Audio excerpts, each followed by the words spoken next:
Today I'm talking to Ellen Field about climate change education in schools for kids. Dr. Field is a professor at Lakehead University in Ontario, Canada, where she teaches climate change education and environmental education in the Faculty of Education. Hi, Dr. Field. Thanks for taking the time to talk to me today. Hi, Robert. Thanks for asking me to come talk to you on your cool channel. I've been going to climate protests at Queen's Park with my mom, my brother, and my sister since I was 5, when the IPCC released a report saying in order to limit warming to 1.5 Celsius, net global CO2 emissions need to fall by 45% from 2010 by 2030. I started participating in Eco Club at school when I got older, but I never really had any curriculum about climate change. I got to school in Toronto, Canada. Are there any places where younger kids are learning about climate change at school? It's a great question. Thanks for asking. There are teachers who do teach climate change content at younger grades. However, there are no curriculum expectations. So that means like what the province says teachers should cover before grade 5. So in Ontario, there are a couple of spots in the grade 5 science and social studies curriculum, but it really increases around grade 7, 8, and then in grade 10, there's a climate change unit in the science curriculum. But I think there should be more. And I have done research with teachers in Canada who are starting to introduce it in the younger grades, but it's because they're motivated and they think it's important to have the conversation. So we need stronger curriculum in the younger grades. So I think it's a really great question you ask. At school, I've been taught to save paper, turn off lights, and bike to school. All great suggestions, but nothing to prepare my friends for the fact that we have 7 years to hold off catastrophic climate change for our planet. And this is sad because parents will listen to kids and take action on climate change when they won't listen to anyone else. Why do you think there is so little climate change in the curriculum when it is so important when it's already here for so many people? I so hear you. I actually don't know why, because I keep pulling my hair out going, why is there not more leadership, more content in the curriculum, more programs for kids to get involved in? And there's a couple of answers, but I don't think they're actually answers, they're excuses. So one of them is that curriculum reform. So when the curriculum gets updated, it's a really slow process and it's a political process. Every province has a different process, and it really depends on who gets invited to revise a curriculum and also whether the ministry thinks it's an important directive. And that's a little challenging currently in Ontario. And we're actually starting to see some of the environmental sustainability content get pushed aside in Ontario.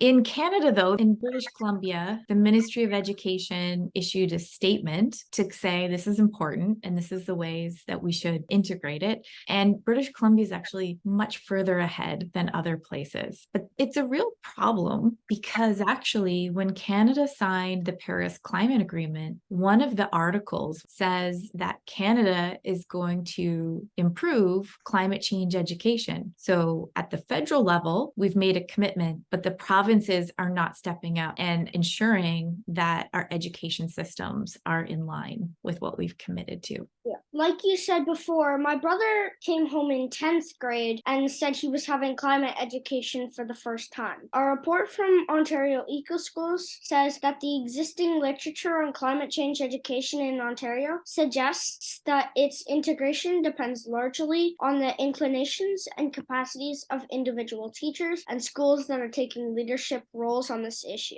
It feels like not enough people are taking the problem seriously. What happens when kids only find out about climate change when they get to high school? Do you think that if kids don't learn about this soon enough, then it makes them not care as much? I'm pretty sure it will make them mad because they haven't learned this before. Absolutely. So research I did showed that students on average learn between 1 and 10 hours, either in high school a semester or in earlier years over the year. And we're starting to see that increase in terms of the number of hours that teachers are teaching it. But it's no no secret that climate change is happening. And it's in movies, it's in the news, students hear about it. And if their school isn't helping them understand it, develop the skills so they can be prepared to go into emerging economies, because there's also opportunity. There's in renewables and clean technology, there's all kinds of economic opportunities. And if schools are not being responsive, then there is what we call cognitive dissonance, where young people feel like their school is not helping them be prepared for the future. And because climate change is complex and scary and there's high risk, then our young people can also have increased anxiety because they're hearing about it, but it's not in schools. And so if schools do a better job at preparing young people, then that will help address their mental health, and it will help them also see their schools as leaders. You think about all the kids in schools across Canada. If all the schools are really taking climate change seriously, it'd be amazing what we could get done, right? There's a lot of energy in schools. And there's a lot of energy in kids as well. Even in high school, the emphasis is on why it's happening, not on solutions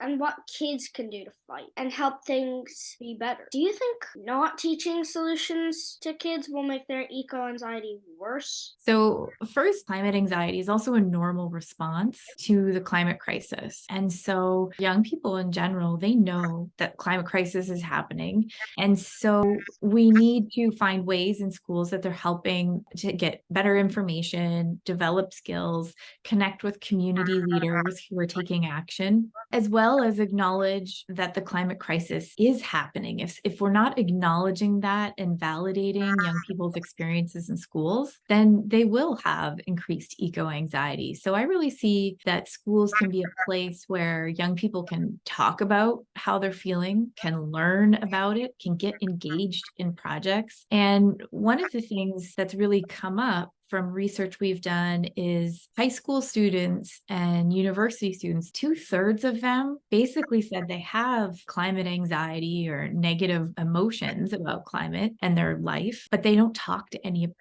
about it. So we call it the silence of climate. And so I think school's a really powerful place to get kids talking, not just talking, but actually doing stuff. But I think we have to first start and make sure that we're creating spaces that are responsive and that young people feel engaged and safe, and that schools are serving them to prepare them for the future. I tried to get involved with the youth council with Ontario Eco Schools to talk about this issue, but like almost all youth councils, you have to be in high school. Children have voices that deserve to be heard too. If we can congregate French verbs and learn algebra, we can learn how to make things better. Do you have any suggestions for kids who know what's going on to help push for more education? Talk to your teacher. Students can say, I'm worried about this. Can we learn about this a little bit? And a lot of teachers that I work with, that I graduate every year from our faculty of education, I bet if the student said, hey, I want to learn about this, I think they would make time and space for their grade 2 class or their grade 4 class.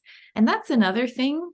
I think in education, we haven't seen a lot of parents requesting that kids learn about this in schools. So if you're a kid and you want to learn more, you can ask your teacher. You can also ask your parents to say, Mom or Dad, I'd like you to ask my principal or the superintendent to make sure that there's more stuff in my class about climate. I totally agree with you, Robert. Kids can do so much. So I'm going to give you 2 more examples. And these are a little bit older kids, but they are some of the more inspiring examples I know in Canada. So one is a group called Climate Education Reform British Columbia. And this is a group of high school students who were really frustrated with how little climate change education they received. And they were so effective. So they built a website and they built all the things that they would want climate education to be. And they even met with the Minister of Education several times. I think they're still meeting periodically. And the framework that these students put forward in terms of what climate change education learning should be is one of the